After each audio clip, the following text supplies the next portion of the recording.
Immobilier de bureau, quel marché se dessine pour les investisseurs? La crise sanitaire est passée par là, c'est vrai, les besoins des entreprises ont évolué, les biens dans lesquels il est bon d'investir aussi. Les derniers chiffres du marché de l'immobilier d'entreprise montrent un ralentissement très brutal des investissements fin 2022. Est-ce que c'est lié? On va poser toutes ces questions à notre invitée. Barbara Corignugi nous accompagne aujourd'hui, présidente de Cushman & Wakefield, spécialiste mondiale en immobilier d'entreprise. Bonjour Barbara. Bonjour Eva. Merci beaucoup de nous accompagner aujourd'hui dans Smart Patrimoine. Comment vous expliquez cette baisse sévère, je le disais, des investissements sur le marché de l'immobilier de bureau, peut-être liée à la chute de toute façon des investissements sur l'immobilier de manière générale? Alors, merci de me recevoir Eva d'abord. Donc, je suis présidente de Cushman & Wakefield en France. Donc, Cushman & Wakefield est un leader mondial du conseil en immobilier d'entreprise. Donc, nous sommes une société de 50 000 collaborateurs dans le monde, installée sur 400 bureaux, 60 pays. Et moi, je dirige les équipes françaises. Donc, je vais pouvoir vous parler du marché de l'immobilier d'entreprise en France. Alors d'abord, comment vous l'expliquez cette baisse sur le marché de l'immobilier de bureau? La première question ou en tous les cas la remarque que vous avez faite concernant l'état du marché locatif après la crise sanitaire. La première des choses, c'est que le marché locatif et le marché du bureau n'est pas mort, bien au contraire.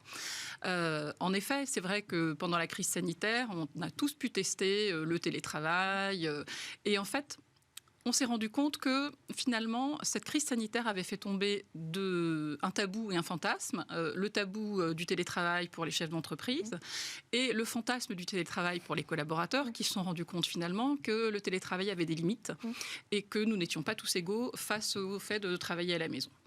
Donc tout ça pour dire qu'en 2022, en fait, on a eu un rebond très fort des transactions locatives et des prises à bail des entreprises. Ce qui veut dire qu'en fait, le marché locatif des bureaux s'est montré extrêmement résilient. En 2022, la prise à bail, en Île-de-France par exemple, de bureaux, s'est établie à 2 100 000 m², ce qui est un rebond extrêmement fort et ce qui s'inscrit presque dans la moyenne décennale avant le Covid. Ce qui montre bien, d'abord, que l'immobilier... Donc vous parlez de résilience du marché immobilier de bureau aujourd'hui. Oui, une très forte résilience du marché locatif de bureaux. Alors, très polarisé en 2022, puisque 47% des prises à bail se sont faites dans Paris. Donc, les entreprises cherchent de la centralité, parce que leurs collaborateurs veulent de la centralité. Les entreprises cherchent de la qualité dans les espaces de travail, parce qu'aujourd'hui, quand on vient au bureau, c'est parce qu'on veut y trouver quelque chose qu'on n'a pas chez soi. Bon, on va prendre les choses étape par étape. Comment les entreprises, c'est ce que vous avez dit, ont revu leur manière de travailler et d'organiser les espaces? Peut-être qu'on reviendra évidemment sur la géographie, le centre de Paris, on en reparlera évidemment. Voilà, sur la manière d'abord d'organiser les espaces, de quoi ont-elles besoin aujourd'hui? Est-ce que c'est la fin des grandes surfaces locatives? Voilà, de quoi ont-elles besoin actuellement? Alors en fait, les entreprises, elles cherchent des lieux qui vont permettre d'attirer et de retenir les talents qu'elles ont. Le marché de l'emploi est resté extrêmement dynamique. Il ne vous a pas échappé que le taux de chômage reste aux alentours de 7,3%. Donc en fait, contrairement à ce qu'on peut imaginer pour l'instant, il n'y a pas de phénomène de récession économique massif et donc on reste sur un marché de l'emploi qui est dynamique avec une difficulté que nous avons tous, chefs d'entreprise, à embaucher des collaborateurs et donc le lieu de travail est effectivement un des critères importants pour les collaborateurs. Donc, ils cherchent de la centralité, de la qualité au niveau des services qui vont être proposés à l'intérieur des immeubles. Et puis, ils cherchent effectivement des locaux avec des terrasses, une qualité du design intérieur, une offre de restauration extrêmement diversifiée et surtout de l'urbanité autour des immeubles qu'ils vont occuper. Tout ça pour dire que la résilience de ce marché locatif est extrêmement importante parce que qu'est-ce que cherche un investisseur? Il cherche à investir dans un sous-jacent dont finalement les fondamentaux sur le long terme vont être solides.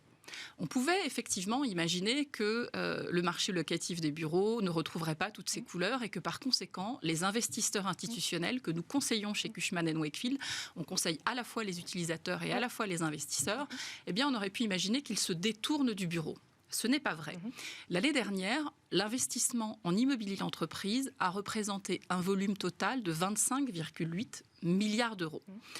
Presque l'équivalent du volume transacté en 2021, qui était de 26 milliards d'euros. La part du bureau dans ce volume transacté par les investisseurs institutionnels, représentait 13,8 milliards d'euros, soit 53% des volumes transactés. Donc, on voit bien qu'il y a quand même encore une grande confiance dans l'immobilier d'entreprise. Il reste attractif auprès des investisseurs aujourd'hui. Attractif, même si on voit bien que dans les stratégies d'allocation de nos investisseurs, ils se tournent et ils cherchent de façon tout à fait juste à diversifier leur stratégie en termes de géographie et en termes de classe d'actifs. Donc, en 2022, par exemple, on a vu un fort rebond de l'investissement en commerce, plus 70% par rapport à 2021, avec 5,6 milliards qui ont été investis en commerce. De la même façon, l'investissement en logistique, en industriel est resté extrêmement dynamique, avec 1,5 milliard qui ont été investis. Donc, globalement, le marché de l'investissement, sur l'année 2022, a été en volume assez stable par rapport à 2021. Par contre, il faut reconnaître que il y a eu un très bon premier semestre et un deuxième semestre où on a été beaucoup plus en repli. Pourquoi ? Les investisseurs n'aiment pas l'incertitude. 2022 a été marqué par des événements que nous ne pouvions pas anticiper, la crise en Ukraine, la crise énergétique et du coup une forte inflation. Tous ces éléments mis bout à bout font que les banques centrales... Une hausse des taux d'intérêt, c'est ce que je vous disais tout à l'heure.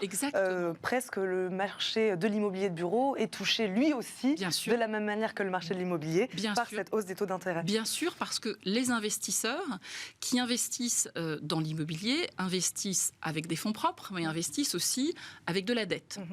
Or, aujourd'hui, nous n'avons pas, comme en 2008, un problème de liquidité et d'accès au financement. Nous avons par contre un problème de coût du financement qui s'est retrouvé surenchérie de façon extrêmement significative par la politique des banques centrales qui ont effectivement augmenté les taux directeurs pour freiner l'inflation. Le temps passe. J'aimerais quand même, pour ceux qui nous regardent, dites-nous aujourd'hui, quels sont les éléments que tout investisseur doit avoir en tête aujourd'hui lorsqu'il veut investir dans ce type d'immobilier. Qu'est-ce qu'il doit savoir ? Alors, je pense que plus que jamais, la qualité des actifs, elle est déterminante parce que, vous l'avez compris, les utilisateurs des immeubles de bureaux vont rechercher de la centralité, de la qualité. Neuf anciens, on n'en a pas parlé. Alors, pour tout ce qui concerne les grandes demandes, c'est-à-dire les prises à bail de plus de 5 000 m², 84% des prises à bail se sont positionnées sur des immeubles neufs ou restructurés. Bon. Donc, une fois qu'on a dit ça... je pense que pour un investisseur en immobilier entreprise, ce qui est important, c'est la qualité de l'actif, de sa situation géographique, sa capacité à créer de la valeur dans l'évolution du loyer et donc la progression du loyer de l'immeuble. C'est elle qui va créer et augmenter la valeur de l'immeuble. Et puis ensuite, c'est aussi le positionnement de cet immeuble par rapport aux futurs enjeux du décret tertiaire et aux enjeux de réduction de l'empreinte énergétique des immeubles, puisque le décret tertiaire... C'est quelque chose que l'investisseur doit regarder aussi, évidemment, les contraintes environnementales auxquelles sont confrontés aujourd'hui les bâtiments.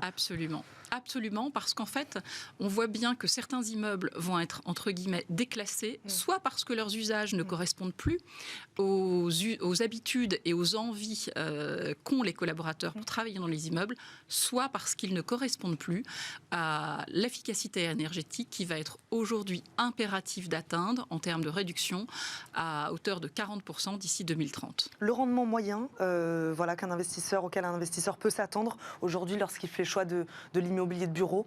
Alors, il n'y a pas de rendement moyen parce que tout dépend de où on investit. Si on investit dans Paris intramuros, si on investit en région. Donc c'est difficile de tirer une généralité, d'autant plus qu'on est dans un marché qui en ce moment est assez mouvant. Voilà. Il nous reste une petite minute. Je ne peux pas m'empêcher de vous poser tout de même cette question de la fiscalité. On est obligé de la poser toujours. De quoi dépend l'imposition des revenus aujourd'hui issus des immeubles, de l'immobilier de bureau, pour ceux qui nous écoutent? Alors, d'abord, les gens qui investissent dans l'immobilier entreprise, ce ne sont pas des particuliers qui investissent en direct la plupart du temps. Les investisseurs que nous conseillons sont des investisseurs institutionnels et ce sont aussi des sociétés de gestion, donc des SCPI, qui investissent pour le compte des particuliers qui, eux, ont placé de l'argent dans les SCPI.